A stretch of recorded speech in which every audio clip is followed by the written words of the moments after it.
And with that, let the game begin. And this is the ambit recap of the 1e4, and this is Gukesh opens the game with 1e4, and this is the same opening that he played in game number 1. He would definitely be expecting Ding not to play the French, but Ding plays the French again.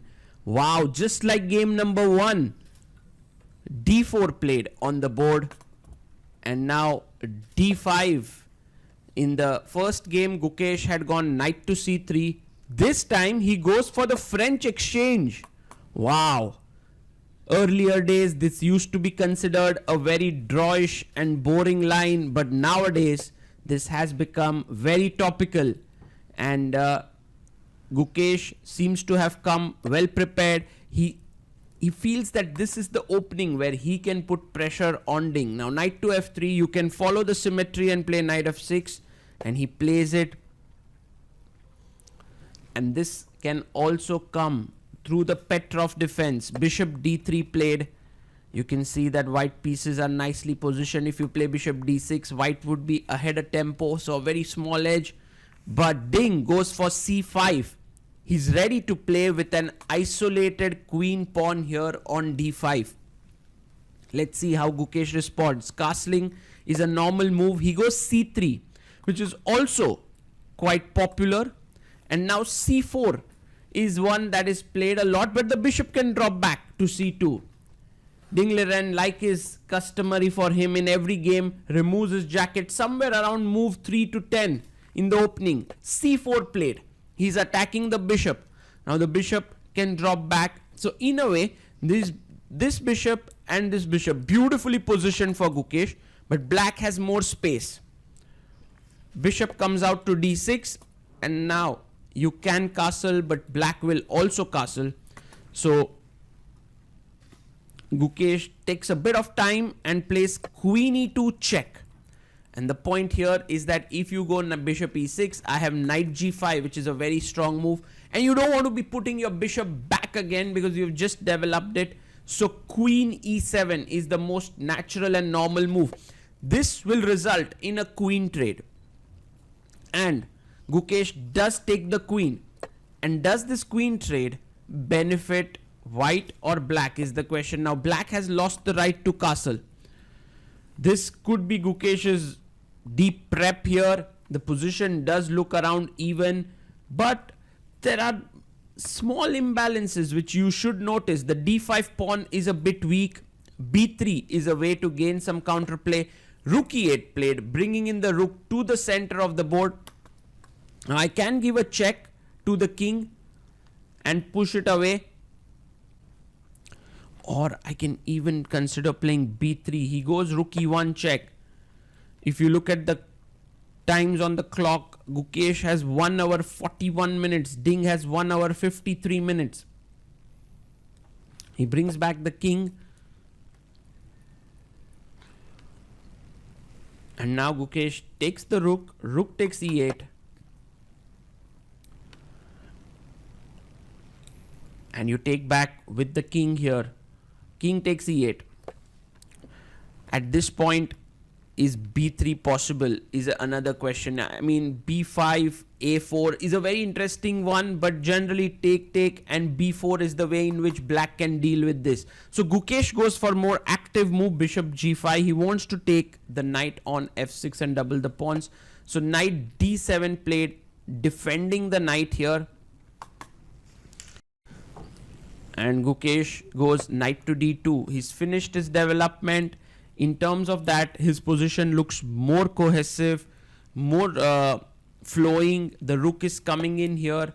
But Ding asks an important question. He asks the bishop, where do you want to go? Gukesh retains it. And if Gukesh can get this maneuver, knight f1 to e3, he could attack this d5 pawn and look at the f5 square, but knight h5. What a wonderful move this is. Because your point is now to go g5, bishop g3 and pick up the bishop. That is what you want to do. Rook e1 check. And now the king has to move to the side. Yes, king f8. And g5 is still on the cards. Do you want to just settle your bishop down on d8? Not really. Gukesh goes g4. The third game and third time he's played g4. It's a move that Gukesh loves to play. He attacks the knight and gets up. Now Ding Liren can come in ahead. Yes, this is a weak square on f4. He comes in, knight to f4. It's looking good for Ding. And Gukesh's idea, what was it? Because this move g4 could become a weakness. Bishop g3 he plays. He pins the knight to the bishop. And now, very important, if you play knight f6, there's knight e5, which is a nice move. So he goes knight to b6. And you can't play h3 because the knight will simply take it. G-pawn is a bit weak. He goes g5. And there's a very interesting line now. For example, you take, which is what Ding has done. And after knight takes g5, I'm threatening knight h7 check, king g8 and mate. Nothing less. Nothing less there. It's a big threat. And you can deal with it with g6 or bishop d7. Ding prefers the latter. He plays bishop to d7. He completes his development. He wants his rook to come in to the position. And Gukesh comes back. And here black definitely seems to be doing fine and also feels like the momentum is on black's side. So Ding, how is he going to now continue? He plays the most natural move, offering a rook trade. If you take here, king takes, the position should be around even here. But Gukesh's style is always aggressive. He goes knight to e5. He now attacks the knight on f4, also threatening the bishop on d7. So you really need to pick up that knight in the center. So bishop takes e5, and now an important move. Gukesh must take back with the rook so that after takes, pawn takes, the position is around even. But Gukesh takes with the pawn. A small mistake here because Ding can enter in with his knight on d3. He's thinking a bit. Knight d3 attacks the rook and the pawn on b2, and he finds it. Knight to d3, fantastic move. Attacking the rook here, attacking the pawn on b2. You need to get rid of that knight. Gukesh takes it, and now the position has evolved a bit. Let's try to take stock. Bishop f5 defends this pawn. Knight c4 is coming. In fact, knight a4 is an amazing move. Putting pressure here. Gukesh plays f3. He wants to bring his king in. But this is already looking dangerous. Ding should maintain the knight with knight a4 and not rush into knight c4. But he goes for it. He wants to trade. This is a bit of a surprise because now we reach a very pure opposite colored bishop position after knight c4, d takes c4.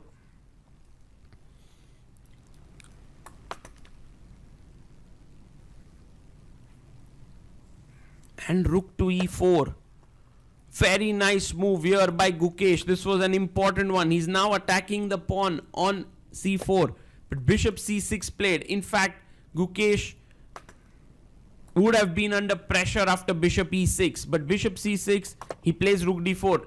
Because if you take on c4, rook d8 is just winning. The pawn is running through. So rook d4, good move. And now Ding does capture the pawn. The problem, however, now is that after king f2, the king attacks the bishop. And if you go bishop h5, so that d2, d1 remains a threat. If you move the rook, king e3, and white is fine maybe. But bishop c6 is just a draw for. As after rook takes c4, black has lost back the pawn. And Ding goes rook d8.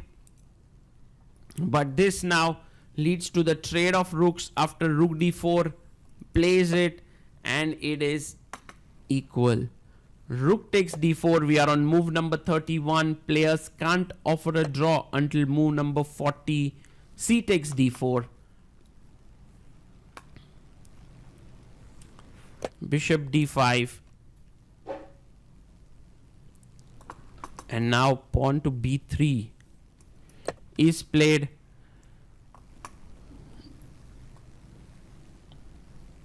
You can see the body language of both the players. They know that this is a draw here. But you can just try and feel how quickly the game changed. In fact, you know, Ding got a very, very pleasant position, and he could keep that edge only for a few moves. And this is one of the things that is happening with Ding.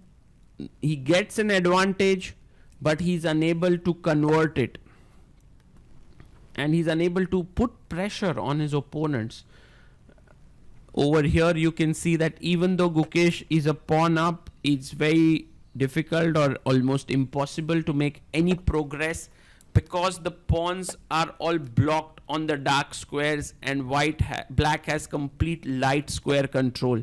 This is why opposite colored bishop positions are drawish in nature, because the color complex that both bishops control are different. We have a threefold repetition coming in.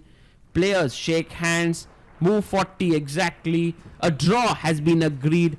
2.5 is the score, and I would say that both players have something to be pleased about today.